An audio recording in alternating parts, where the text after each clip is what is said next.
Hola, ¿qué tal? ¿Cómo están? Bienvenidos a la entrevista de la sobremesa por Univit Radio 105.5 de FM para el Valle de México. Yo soy su amiga Ale Domínguez y como cada día traemos a grandes invitados con temas súper interesantes. Ya saben que aquí hablamos de todo, de nada, la pasamos bien, la pasamos más o menos, lloramos, nos reímos, pero esto es para hacer conciencia. El día de hoy traemos un tema muy importante. Nos hubiera gustado tener a un médico especialista, sin embargo, traemos a personajes sumamente importantes para el fin que se necesita. Fíjense que hay un síndrome que a lo mejor muchos conocen o no lo conocen o han escuchado hablar de él, el síndrome de Klinefelter. ¿Qué es esto? Ahorita nos lo van a platicar, pero bueno, yo te platico que es un gen que es en el cromosoma 47, es XXY, y es una afección genética que afecta solo a los varones, causada por la presencia de un cromosoma X adicional. Provoca niveles bajos de testosterona, problemas de fertilidad, desarrollo muscular deficiente y a menudo es una estatura superior a la media. Pero bueno, recordemos que todas estas cuestiones son diferentes en cada individuo, en cada ser humano. Y para hablar de esto, pues ¿quién mejor que el presidente de la Asociación Española del Síndrome de Klinefelter, nuestro amigo, y bueno, deberían de conocerlo, tiene un ángel y un carisma muy especial, Benjamín Gómez? ¿Cómo estás? Bienvenido, buenas tardes aquí a la sobremesa. Buenas tardes, Alejandra, muchas gracias por invitarme. No, hombre, un placer que puedas estar aquí con nosotros para platicarnos qué es esto, por qué lo creaste, esta fundación, y todo lo que podemos hacer para las personas que padecen o que tienen este tipo de condición. Pues lo creé porque yo soy síndrome de Klinefelter con mucho orgullo, la verdad, y no ha sido siempre con orgullo, pero ahora sí. Tengo 40 años, me lo diagnosticaron con 25.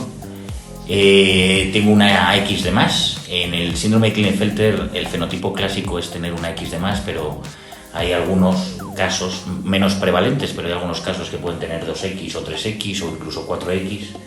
En mi caso yo soy 47XXY, es decir que de dos pares de 23 cromosomas en cada una de las cromosopatías yo tengo una X de más. Y eso pues lleva una serie de condiciones, una serie de comorbilidades asociadas al síndrome, como son, como estabas diciendo, talla elevada, yo mido 1,90. Tiene que ver también con retraso en el lenguaje, pocas habilidades sociales, que no es mi caso. Lo ha sido, no. Lo ha sido, pero lo era de pequeño. Pero no ahora. También azospermia o esterilidad. En la mayoría de los casos somos estériles. Bien es cierto que hay casos en mosaicismo, y voy a explicar a todos los oyentes lo que es un mosaico.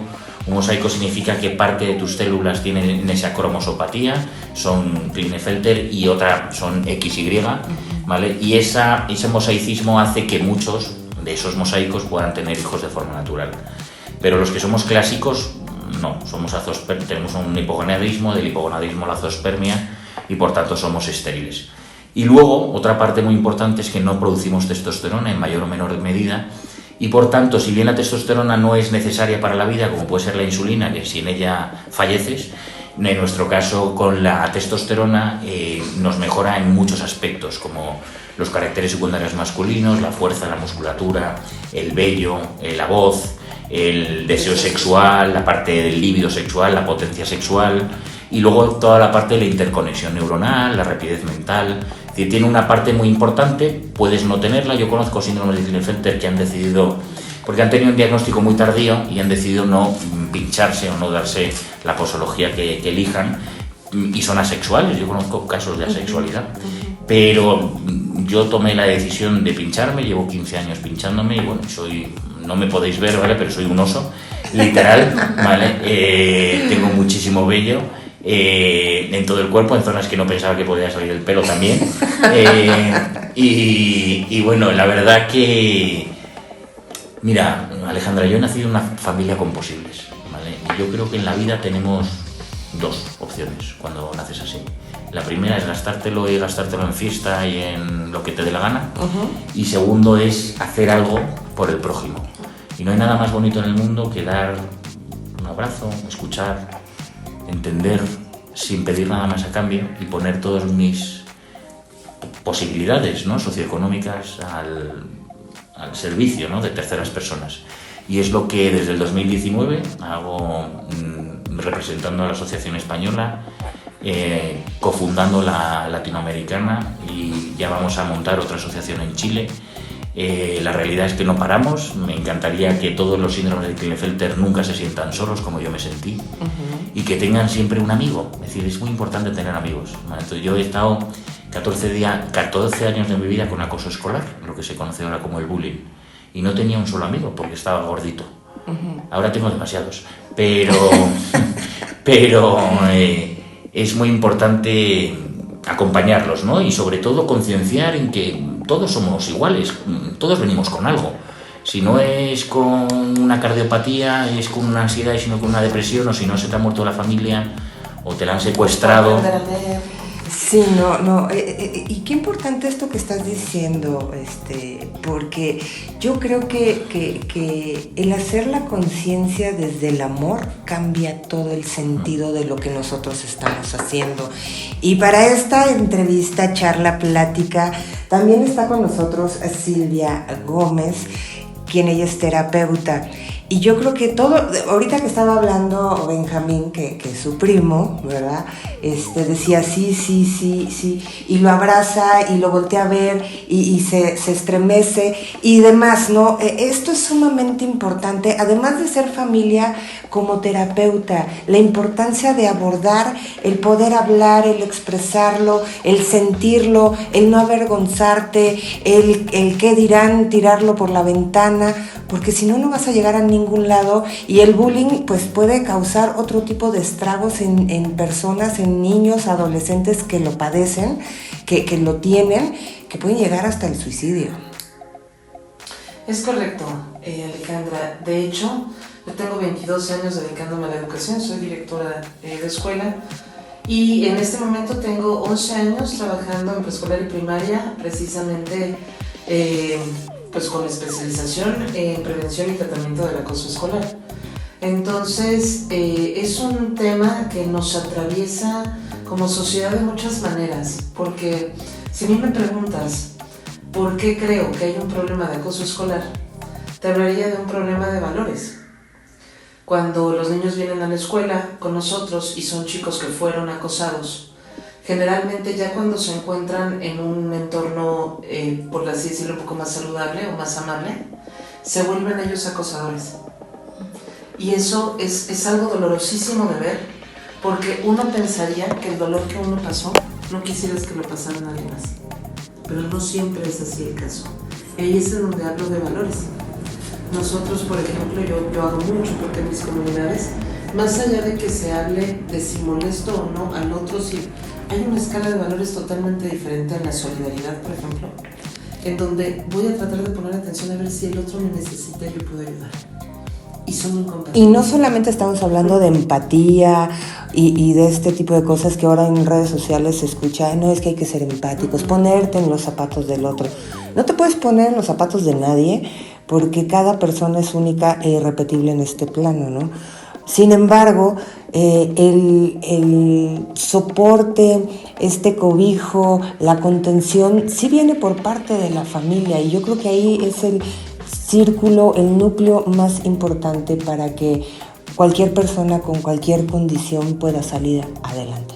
Precisamente, tanto en las escuelas como con los padres de familia, a mí me gusta abordarlo desde un término que creo que me acomoda mucho, que es que nosotros somos los grandes protectores de estos niños, de estos adolescentes, infancias, etc. ¿Por qué somos esos grandes protectores? Porque tenemos que dotarlos de todas esas habilidades que ellos carecen para poder lidiar no solo con el acoso, con la vida. Entonces, si nosotros fallamos como grandes protectores, léase papá, mamá, abuelito, maestro, director de escuela, vecino, lo que sea, sí. Entonces tenemos un problema, obviamente, social, porque es que se gesta en esta celulita inicial. Y entonces a mí me hace preguntarme, ¿qué nos falta para llegar a tener, por poner un ejemplo, una sociedad como la japonesa en la que niños de 6 años van solos en el metro, traen un gorrito amarillo que te quiere decir que si necesita ayuda te la puede pedir como cualquier adulto? Ese adulto te va a ayudar y puede irse a su casa tranquilamente confiando en que esa sociedad lo cobija, que estamos aquí para cuidar a estas infancias, a estas adolescencias. ¿Qué nos falta para podernos cobijar, en este caso puntual, como síndromes de Klinefelter, como SSKs y como familias de SSK? Hace rato escuchaba a Benja y lo escuché en el Congreso y también a otras familias. ¿Cuánto tacto nos falta para poder abordar el proceso diagnóstico? Para poder acompañar un camino que inicia con un cariotipo, muchas veces este estudio de sangre en donde sale ya ese mosaicismo genético, y a partir de ahí inicia un camino para el resto de la vida, para él y para su familia y para sus entornos y para las novias que todavía no tienen. Es un mundo que se abre de posibilidades. ¿Qué tan listos estamos para acompañarlos? ¿Qué tan listos estamos para acompañarlos?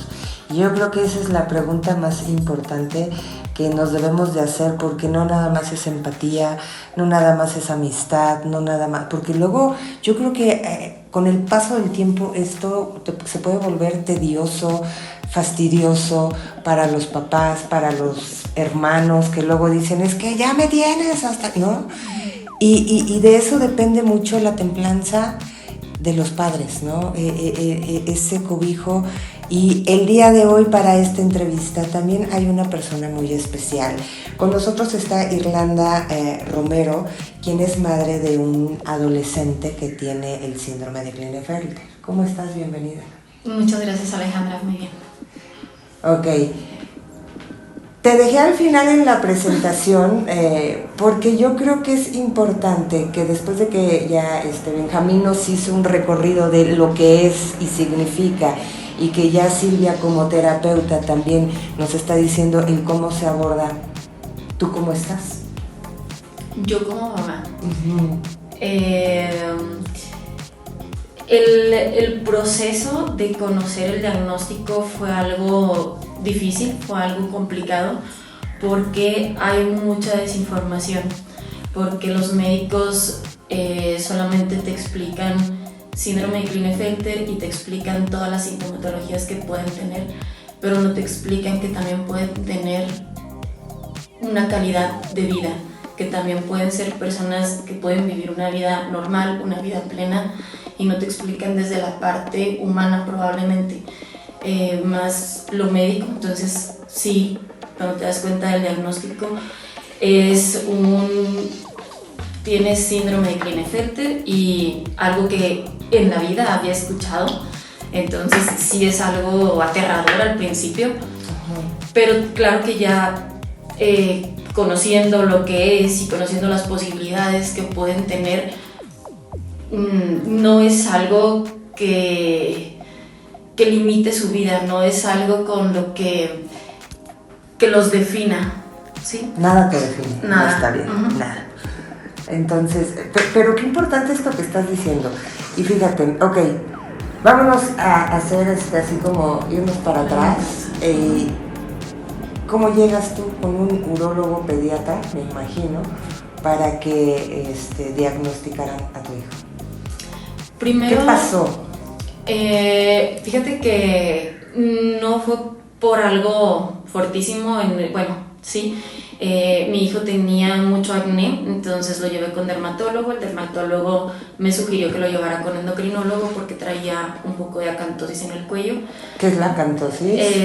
Acantosis es como oscuro en el cuello, okay. Un poquito oscurito. Sí. Y es tenía resistencia a la insulina en ese momento. Sin llegar a ser diabético. Sin llegar a ser diabetes. Okay. Entonces, si con ese diagnóstico para él fue bien duro entenderlo y aceptarlo, sí. Para mí también. Y en ese momento yo me puse a leer y releer y él me decía, mamá, no me quiero morir, no quiero tener diabetes. Y yo, a ver, tranquilo, no sé de esto, pero vamos a investigarlo y vamos a ver qué pasa, ¿no? Y me puse a leer y todo y me di cuenta que, bueno, la resistencia a la insulina se puede revertir. Entonces empezamos con un régimen de alimentación saludable. Bajó 17 kilos, súper delgadito, y cuando íbamos ya nuevamente con la endocrinóloga ya para darlo de alta y ella lo revisa, lo iba a revisar si tenía acantosis en axilas, en ingles, y cuando lo revisa se da cuenta que su botón mamario está un poquito abultadito. Eso a la doctora le llama la atención y ahí es donde empiezan una serie de estudios. FSH elevadas, LH elevadas, la testosterona no en rangos óptimos. Estas son las hormonas femeninas. Elevadas, algunas, y folículo estimulantes y todas. Y entonces, de ahí, bueno, son una serie de cantidad de estudios. Finalmente le hacen un cariotipo. Y en el cariotipo, pues ahí sale que él es 47XXY. Tiene un cromosoma X adicional. Así fue. Esto hace Y cuánto. pasó a ser un X-Men con superpoderes. Sí, totalmente. Sí, claro. No, yo creo que tengo superpoderes y os lo voy a contar. Pero ¿qué te parece si nos lo cuentas después de la pausa musical? Porque ya saben que aquí en La Sobremesa pues ponemos música, hablamos de todo y de nada. Y si ustedes tienen alguna pregunta que hacérnosla, bueno, pues ya se la saben. 55-7206-0598. Con 58 líneas, no es cierto, ahí Emilio les contesta, y si quieren hacer alguna pregunta, pues bueno, me la mandan a mi número de WhatsApp, que aquí los leemos. Regresamos.